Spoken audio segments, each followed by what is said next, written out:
جس میں یاور اس عورت کو اور اس کے 2 بچوں کو کچھ کھلونے اور کھانے کی چیزیں دے رہا تھا۔ سہرش کو اب سچ میں حیرانگی اور پریشانی نے آ گھیرا۔ اس نے بہت بار اس نمبر پر کال کی لیکن فیاض پک نہیں کرتا تھا، اور اس طرح سے ہر دوسرے تیسرے دن ایک نئی ویڈیو سہرش کو موصول ہوتی، اور اب اس کا یاور پر سے یقین ڈگمگا رہا تھا۔ فیاض اس کے دل میں یاور کے خلاف شک کا بیج بونے میں کامیاب ہو گیا تھا۔ ایک دن سہرش نے فیاض کو میسج کیا، مجھے تم سے بات کرنی ہے، کال پک کرو۔ فیاض نے میسج پڑھ کر اوکے کا ریپلائی دیا، ہیلو، دیکھو تم جو کوئی بھی ہو پلیز ایک بار مجھ سے ملو، تم مجھے یا پھر میرے شوہر کو کیسے جانتے ہو، مجھے سب سچ بتاؤ۔ سہرش نے کال پک ہوتے ہی اجرت میں پوچھا، صرف میں نہیں جانتی تو آپ بھی مجھے بہت اچھی طرح ہیں۔ فیاض کے چہرے پر مسکراہٹ سجاتے کہا، تم فیاض ہو کیا؟ سہرش کو اس کی آواز سن کر شوق لگا، اور پھر بھی اس نے یقین دہانی کے لیے پوچھا، جی میڈم میں ہی ہوں، تمہارا خیر خواہ اور کون ہو سکتا ہے بھلا؟ فیاض نے کہکا لگاتے ہوئے بولا، مجھے تم سے ملنا ہے۔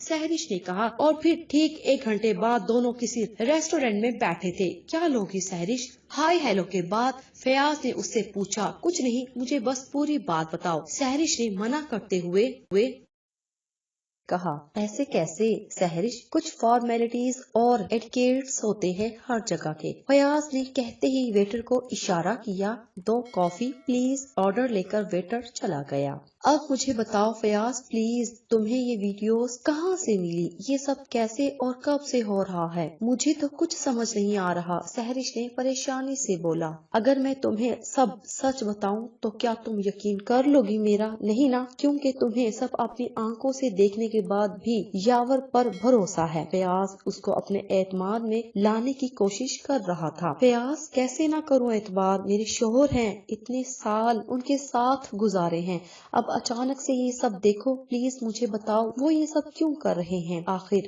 سہرش نے نم آنکھوں سے کہا۔ اس کو سمجھ نہیں آ رہی تھی کہ اپنی آنکھوں دیکھی ان ویڈیوز پر یقین کرے یا اپنے شوہر پر جس کے ساتھ اتنے سال گزارے۔ ویٹر کافی رکھ کے چلا گیا۔ فیاض نے کپ اس کی طرف بڑھایا، فیاض بولو کچھ، تمہیں کیسے معلوم یہ سب؟ سہرش نے کپ تھامتے ہوئے بولا، دیکھو سہرش، میں جانتا ہوں تمہارے لیے مشکل ہے، لیکن یقین تو کرنا ہوگا نا۔ جب میں نے خود یہ سب اپنی آنکھوں سے دیکھا تو مجبور ہو کر صرف تمہارے لیے یاور کا پیچھا کرتا رہا، کیونکہ میں نہیں چاہتا کہ تم دھوکے میں رہو۔ مجھے تمہاری آج بھی اتنی ہی پرواہ ہے، مجھے پتا تھا تم یقین نہیں کرو گی، اس لیے میں نے ویڈیوز بنائی تاکہ پروف تو ہو میرے پاس، اتنے سال تم ایسے شوہر پر بھروسہ کرتی آئی ہو۔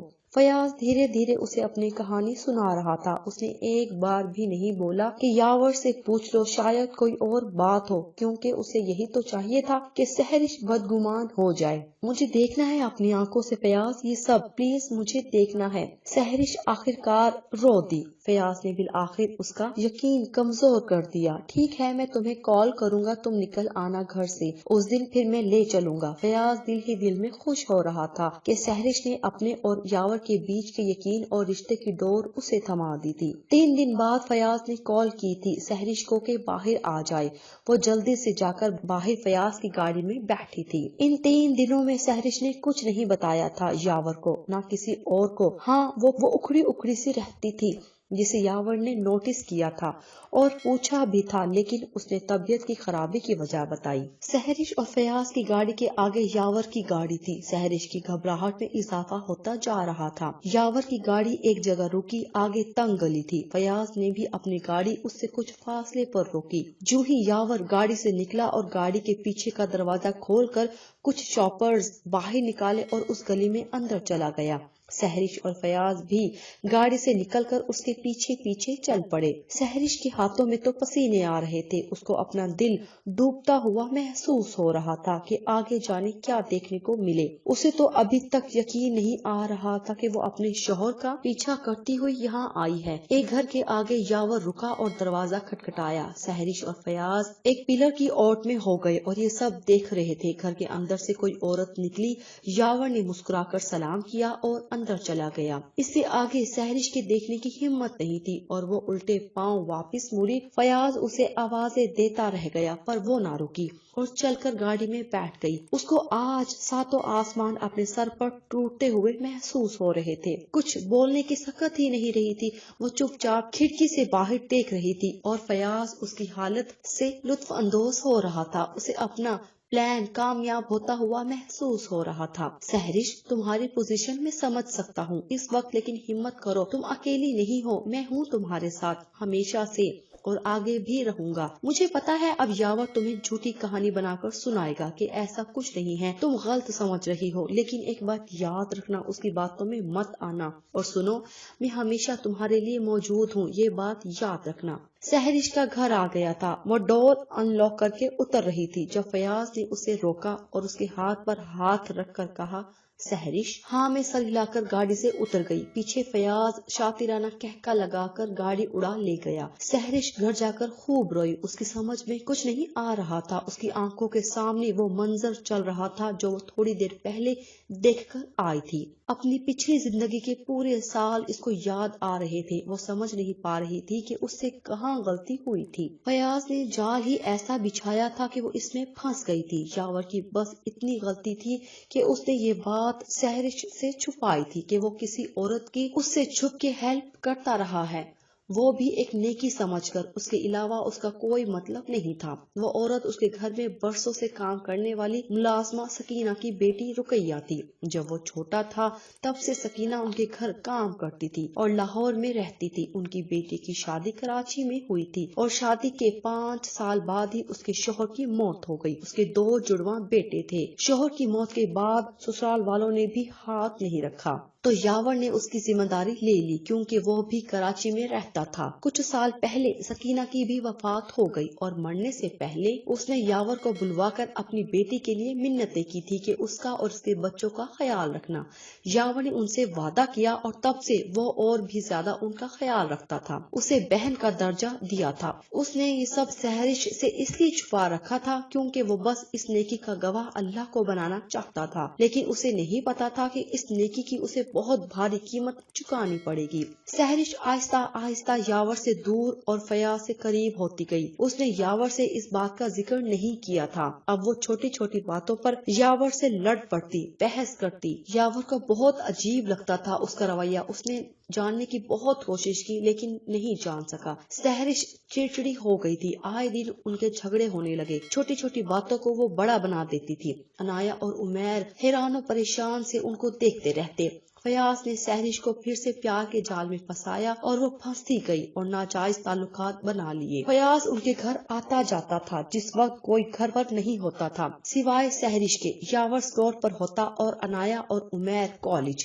فیاض نے سحرش کو یاور کے اتنا خلاف کر دیا کہ وہ جو بھی بولتا وہ سحرش سچ مانتی۔ اس کو اپنے بچوں کی بھی پرواہ نہیں رہی۔ ایک دن جب عنایہ نے فیاض کو دیکھ لیا ان کے گھر تو اس نے جھوٹی کہانی سنا کر اسے چپ کرا دیا۔ بہرحال وہ یہ گناہ کرتی گئی۔ 1 سال ہو گیا ان کے افیئر کو۔ یاور کو اب تک معلوم نہ ہو سکا۔ وہ بارہا پوچھتا رہا پر اب وہ بھی سحرش کو اس کے حال پر چھوڑ چکا تھا۔ ان دونوں میں دوریاں آ گئی تھی۔ فیاض اور سحرش نے شادی کرنے کا فیصلہ کیا اور انہوں نے بھاگنے کا پلان بنایا۔ ایک رات وہ ایک خط لکھ کر جس میں اس نے بتایا تھا کہ وہ جا رہی ہے ہمیشہ کے لیے اور یہ بھی بتایا تھا کہ یاور نے اس کا اعتبار توڑا ہے کسی اور کو اس کی جگہ دے کر۔ بچوں کے لیے یہی لکھا کہ اسے معاف کر دے کہ وہ اب نہیں رہ سکتی اس گھر میں اور وہ چلی گئی تھی اس گھر سے ہمیشہ کے لیے، ان رشتوں سے دور جن میں اس کی جان بستی تھی، اپنے بچوں سے دور، یہ سوچے بنا کہ ان کا کیا ہوگا، اس خاندان کی عزت کا کیا ہوگا۔ ایک نام نہاد چاہنے والا صرف 1 سال کے اندر ہی اس کو شوہر سے بدگمان کر کے لے گیا اور وہ اس پر اعتبار کر کے چل دی۔ اس کے ساتھ اپنے اتنے سال کے رشتے کو برباد کر کے صرف اعتبار ہی تو چاہیے ہوتا ہے ہر رشتے میں، خاص کر کے میاں بیوی میں۔ اس نے اپنے شوہر پر اعتبار کرنے کی بجائے ایک انجان شخص پر اعتبار کیا اور یہی اس کی غلطی تھی، یہی اس کا گناہ۔ جب گھر والوں کو خط ملا تو پہلے تو سب کو یقین نہیں آیا، وہ بس پھٹی پھٹی آنکھوں سے بار بار خط پڑھ رہے تھے۔